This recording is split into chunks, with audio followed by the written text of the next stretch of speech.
अपने दोस्त के घर चाय पर गए। दोस्त ने उनकी मुलाकात करवाने के लिए अपनी बहन को बुलाया। बहन प्राण को देखते ही अपने कमरे में भाग गई। कुछ देर बाद प्राण भी लौट गए। रात को उनके दोस्त ने कॉल किया और बताया बहन उन्हें देखते ही डर गई थी, इसलिए कमरे में भाग गई। उसने मुझसे कहा कि ऐसे गुंडे को घर क्यों बुलाते हो। ये बात सुनकर प्राण खूब हंसे। प्राण हमेशा से मिलनसार थे। सेट पर आते ही वो सबका हालचाल जरूर पूछते थे। बॉलीवुड में प्राण को एक ऐसे अभिनेता के तौर पर याद किया जाता है जिन्होंने खलनायकी के क्षेत्र में एक छत्र राज किया और अपने अभिनय का लोहा मनवाया। वो 12 साल की उम्र से ही सिगरेट पीने लगे थे।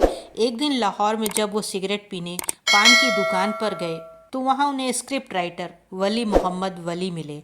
वली मोहम्मद उनको घूरने लगे। उन्होंने प्राण से कहा, मैं एक फिल्म बना रहा हूँ, उसका एक किरदार बिल्कुल तुम्हारे जैसा ही है। इसके बाद उन्होंने कागज़ पर अपना पता लिखकर प्राण साहब को दिया और अगले दिन ऑफिस जाकर मिलने के लिए कहा। मगर प्राण ने वली मोहम्मद और उस कागज़ को जरा भी तवज्जो नहीं दी। कुछ दिनों बाद जब वो वली मोहम्मद से फिर टकराए तो उन्होंने प्राण को मिलने वाली बात याद दिलाई। आखिर प्राण ने अनमने मन से पूछ ही लिया कि वो क्यों उनसे मिलना चाहते हैं। जवाब में वली मोहम्मद ने फिल्म वाली बात बतलाई।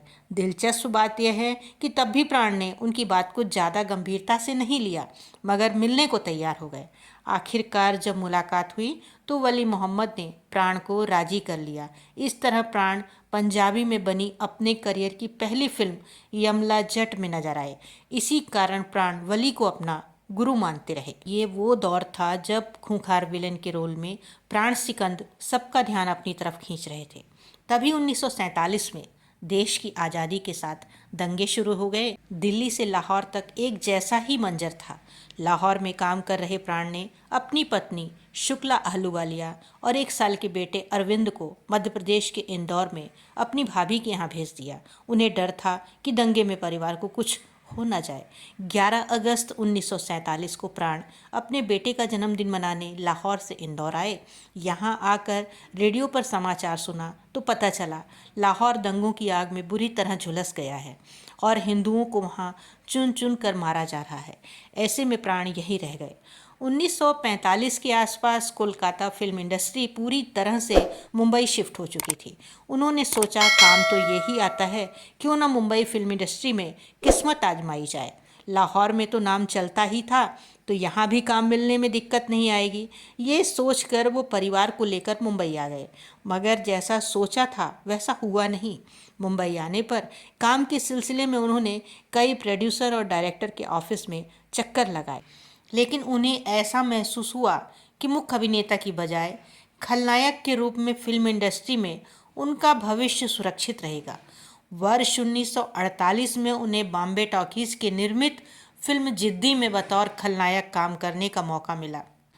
फिल्म की सफलता के बाद प्राण ने यह निश्चय किया कि वह खलनायकी को ही करियर का आधार बनाएंगे और इसके बाद प्राण ने लगभग 4 दशक तक खलनायकी की लंबी पारी खेली और दर्शकों का भरपूर मनोरंजन किया। जब प्राण रुपहले पर्दे पर फिल्म अभिनेता से बात करते होते तो उनके बोलने के पहले दर्शक बोल पड़ते, यह झूठ बोल रहा है, इसकी बात पर विश्वास नहीं करना, यह प्राण है, इसकी रग रग में मक्कारी भरी पड़ी है।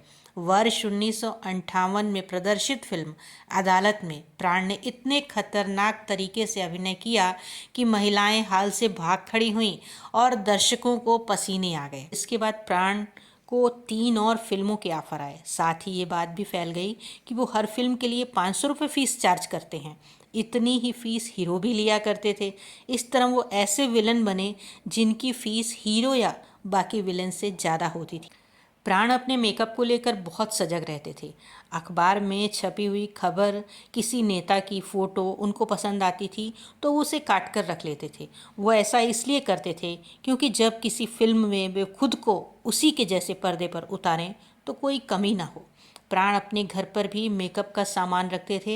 फिल्म खानदान में उन्होंने हिटलर के लुक को कॉपी किया था। जुगनू में उन्होंने बांग्लादेश के पहले राष्ट्रपति शेख मुजीबुर रहमान का गेटअप कॉपी किया था, जिसमें वो प्रोफेसर के रोल में नजर आए थे। फिल्म अमर अकबर एंथोनी में उन्होंने पूर्व अमेरिकी राष्ट्रपति अब्राहम लिंकन का गेटअप चुना था।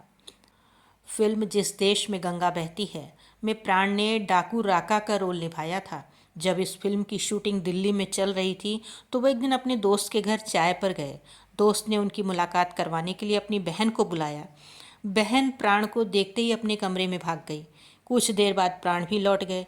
रात को उनके दोस्त ने कॉल किया और बताया बहन उन्हें देखते ही डर गई थी, इसलिए कमरे में भाग गई। उसने मुझसे कहा कि ऐसे गुंडे को घर क्यों बुलाते हो। ये बात सुनकर प्राण खूब हंसे।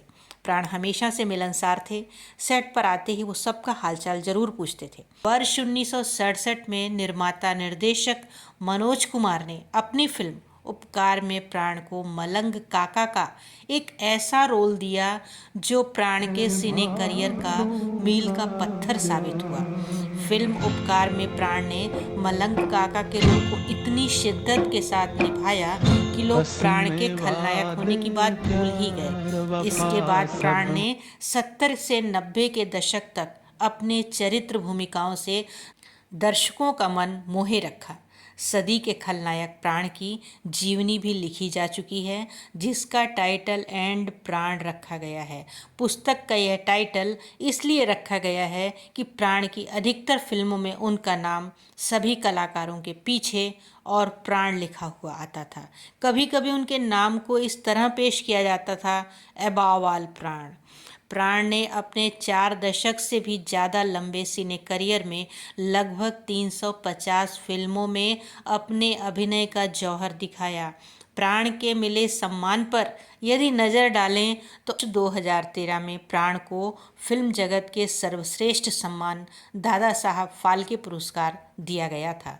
प्राण ने अपने 4 दशक से भी ज़्यादा लंबे सिने करियर में लगभग 350 फिल्मों में अपने अभिनय का जौहर दिखाया।